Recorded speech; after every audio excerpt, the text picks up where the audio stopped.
नमस्कार, जी न्यूज़ पर आपके साथ मैं अदिति त्यागी हूं। तो अगले साल 2022 में उत्तर प्रदेश में चुनाव और उससे पहले आज पश्चिमी उत्तर प्रदेश के लिए बीजेपी ने चला बड़ा दाव। गौतम बुद्ध नगर के जेवर में आज प्रधानमंत्री नरेंद्र मोदी ने इंटरनेशनल एयरपोर्ट का शिलान्यास किया। कृषि कानून की वापसी के ऐलान के बाद प्रधानमंत्री मोदी की पश्चिमी यूपी में ये पहली सभा थी। बीजेपी का दावा है कि जनसभा में लाखों की संख्या में लोग आए। प्रधानमंत्री मोदी ने जेवर से यूपी के विकास की तस्वीर देश के सामने रखी तो विपक्ष ने भी पलटवार किया। अब सवाल है कि क्या पश्चिमी उत्तर प्रदेश की 136 विधानसभा सीटों पर जीत के लिए रनवे तैयार हो गया है और ये जीत का रनवे किस पार्टी के लिए है?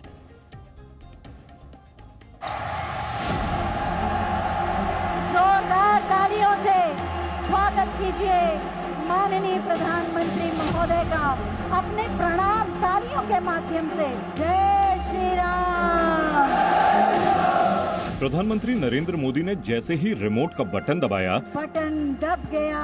बटन दबते ही एक नए युग का शुभारंभ। पश्चिमी उत्तर प्रदेश के लिए विकास का नया आसमान खुल गया।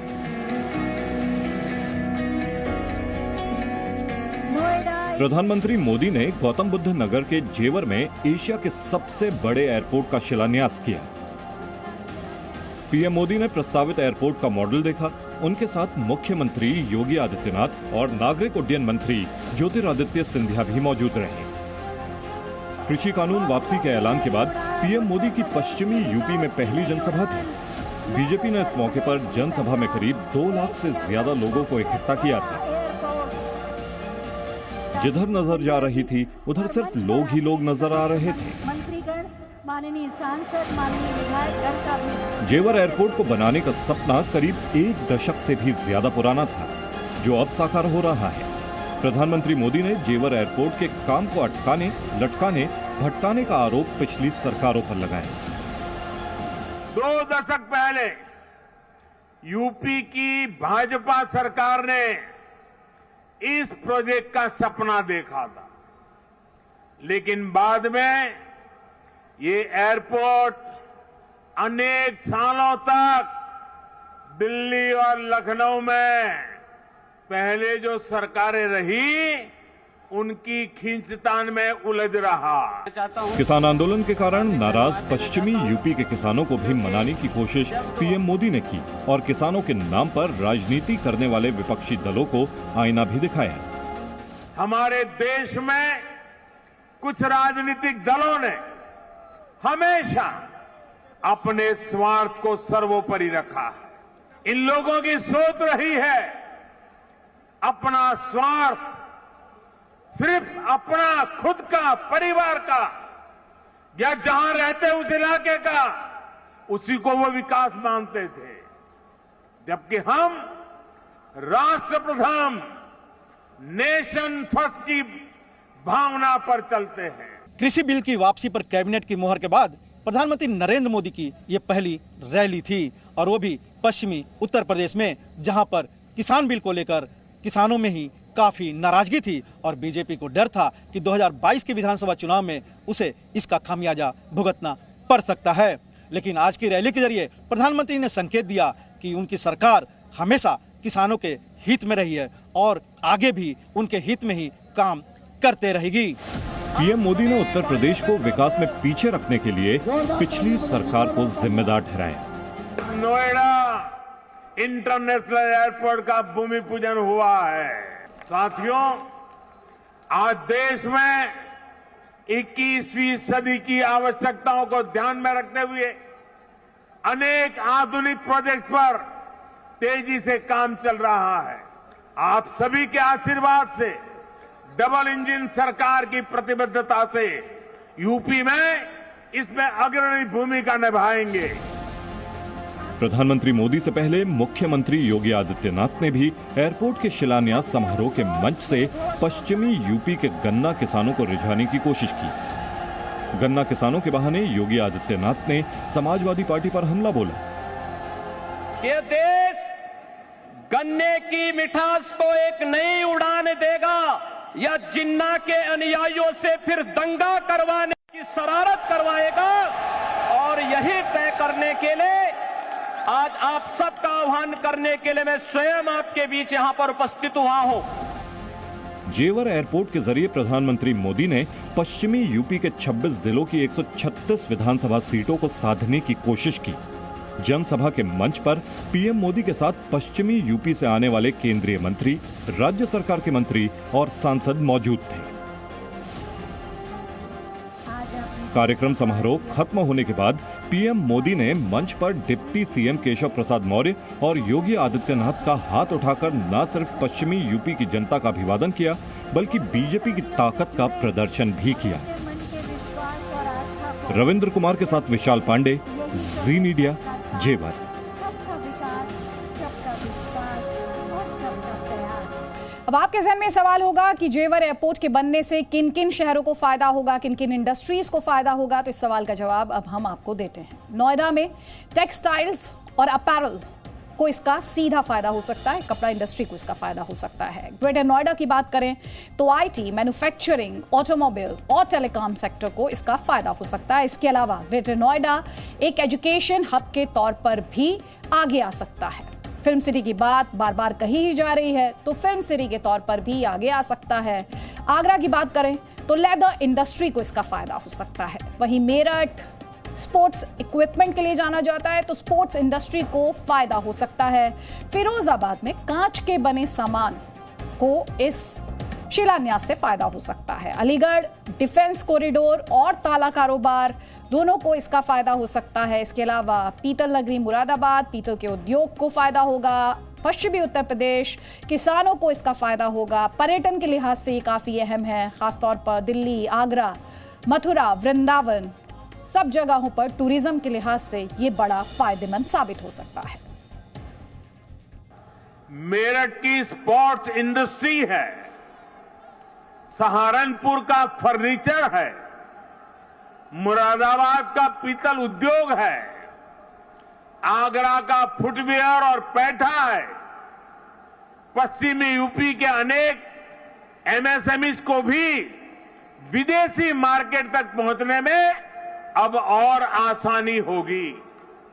साथियों, किसी भी क्षेत्र में एयरपोर्ट के आने से परिवर्तन का एक ऐसा चक्र शुरू होता है जो चारों दिशाओं को लाभ पहुंचाता है। मोदी जी ने ये इतना अच्छा काम किया है हम लोगों के लिए कि हमारा तो दिल इतना खुश हो गया है। एक तो हमारे के लिए दिल्ली जो जाते हैं उसमें बड़ी दिक्कतें आती हैं, ट्रांसपोर्टेशन में, बहुत सारी चीज़ों में। अपने राज्य में सारी चीज़ें होंगी, बड़ा अच्छा लगेगा और बड़ा सुगम लगेगा हम लोगों को। जब से बीजेपी गवर्नमेंट आई है यूपी में बहुत तेजी से विकास कार्य हुए हैं। अलीगढ़ में रोडों का निर्माण जो हुआ है, हाईवेज वगैरह जो बने हैं, इससे बहुत अच्छी कनेक्टिविटी हो गई है। अब जेवर एयरपोर्ट बनने से सबसे बड़ा फायदा ये हुआ कि 1 से 1.5 घंटे में कोई भी हमारा वायर अलीगढ़ आ सकता है और यहाँ से वापस जा सकता है वो। तो इसमें किसी को शक नहीं कि जेवर में एयरपोर्ट बनाने का सपना सालों पुराना है, लेकिन राजनीति के कारण इस एयरपोर्ट को सालों तक अटकाने, लटकाने और भटकाने का खेल चला। योगी सरकार द्वारा इसका शिलान्यास किया गया, चुनाव से आने पहले ये किया गया, तो जाहिर तौर पर राजनीति तो होनी ही थी। ये कैसे भारतीय जनता पार्टी के लोग हैं, एक तरफ तो हवाई अड्डा बेच रहे हैं, दूसरी तरफ हवाई अड्डा बना रहे हैं। बताओ आप इनकी बातों पे भरोसा करोगे कि नहीं करोगे?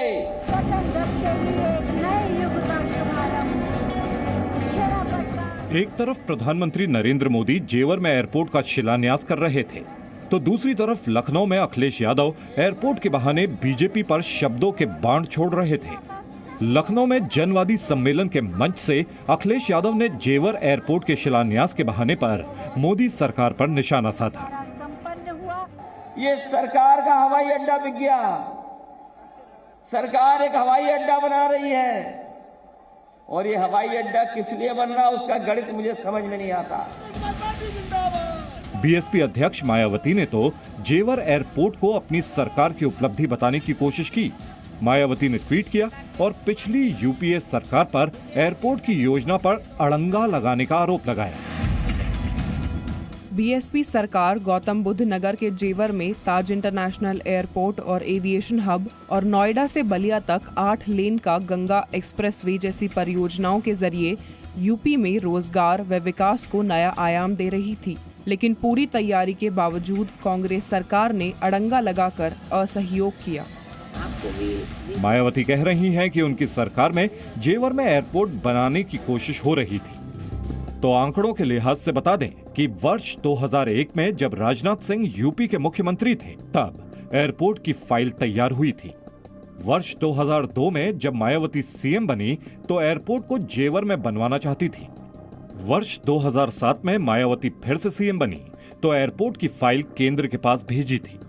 वर्ष 2012 में तत्कालीन यूपीए सरकार ने प्रोजेक्ट को अटका दिया। इसके बाद आई अखिलेश सरकार एयरपोर्ट को जेवर से आगरा ले जाना चाहती थी। वर्ष 2017 में योगी सरकार आने के बाद एयरपोर्ट का काम तेजी से बढ़ा। भारत माता की। इसके बाद एक एक कर केंद्र सरकार के अलग अलग मंत्रालयों से जेवर इंटरनेशनल एयरपोर्ट को मंजूरी मिली।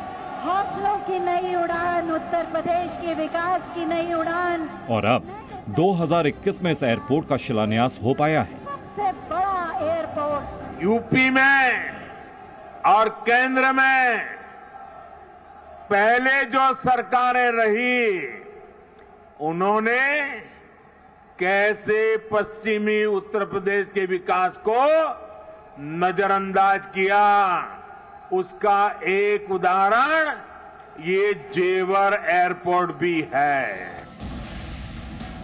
वर्ष 2024 में एशिया के सबसे बड़े एयरपोर्ट का पहला चरण पूरा होगा और एयरपोर्ट से पहली उड़ान शुरू होगी। राजनीतिक खींचतान में पश्चिमी यूपी में बनने वाले दुनिया के चौथे सबसे बड़े एयरपोर्ट को धरातल पर उतारने में 20 साल लग गए हैं। विशाल पांडे, जी मीडिया। अब आपको ये भी बताते हैं कि इस इंटरनेशनल एयरपोर्ट की खासियत क्या होंगी। तो इस एयरपोर्ट पर 5 रनवे होंगे, 2 टर्मिनल बिल्डिंग होंगी। इसके अलावा 178 विमानों की पार्किंग की क्षमता इस एयरपोर्ट की होगी।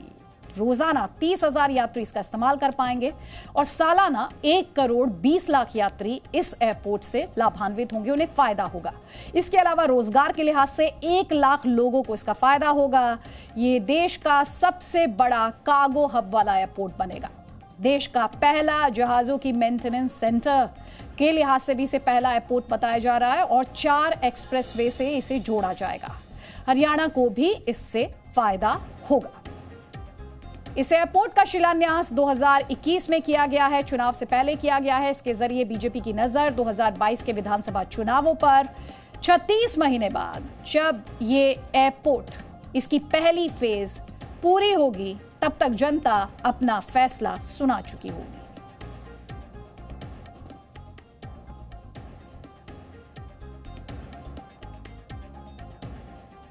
और अब खबर उत्तर प्रदेश के बाहुबली विधायक रघुराज प्रताप सिंह उर्फ राजा भैया की। अखिलेश यादव इन दिनों छोटी छोटी पार्टियों के साथ अपनी पार्टी का गठबंधन कर रहे हैं। राजा भैया भी इस कोशिश में हैं कि वो भी समाजवादी पार्टी के साथ चले जाएं और इस कोशिश में आज राजा भैया ने लखनऊ में मुलायम सिंह यादव से मुलाकात की। उत्तर प्रदेश की सियासत में रघुराज प्रताप सिंह उर्फ राजा भैया की छवि बाहुबली नेता की है। ऐसे वक्त में जब यूपी में दल बदल का खेल चल रहा है तो राजा भैया लखनऊ में समाजवादी पार्टी के वरिष्ठ नेता मुलायम सिंह यादव से मिलने पहुंच गए। मुलायम सिंह का जन्मदिन 22 नवंबर को था, लेकिन राजा भैया ने जीत की बधाई 3 दिन बाद दी। प्रतापगढ़ के कुंडा से विधायक राजा भैया की पार्टी है जनसत्ता दल। चुनाव से पहले मुलायम सिंह से उनकी मुलाकात के सियासी मायने निकाले जा रहे हैं।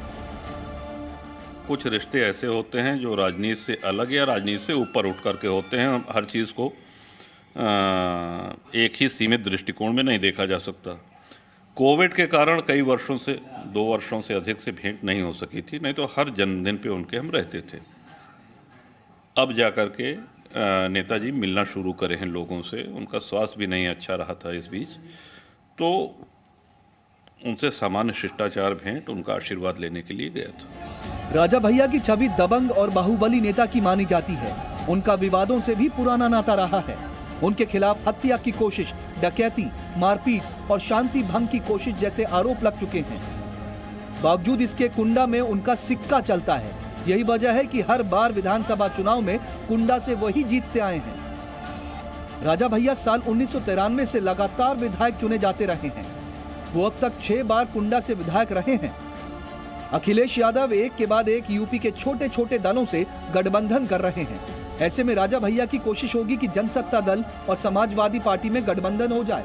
वैसे भी 2005 में मुलायम सिंह की सरकार और 2012 की अखिलेश यादव की सरकार में मंत्री रह चुके हैं राजा भैया। विशाल पांडे, जी मीडिया, लखनऊ। बड़ी खबर यह है कि समाजवादी पार्टी और आरएलडी के गठबंधन का औपचारिक ऐलान 7 दिसंबर को संभावित बताया जा रहा है। सोर्सेज ये कह रहे हैं कि 7 दिसंबर को पश्चिमी उत्तर प्रदेश में अखिलेश यादव और जयंत चौधरी की संयुक्त रैली की तैयारी की जा रही है। 7 दिसंबर को मेरठ में ये रैली हो सकती है। समाजवादी पार्टी और आरएलडी के गठबंधन का औपचारिक ऐलान इस रैली से किया जा सकता है। इसमें आरएलडी को 25 से 30 सीटें इस अलायंस में मिल सकती हैं। Presenting B News app, available on Google Play and App Store. Download it now.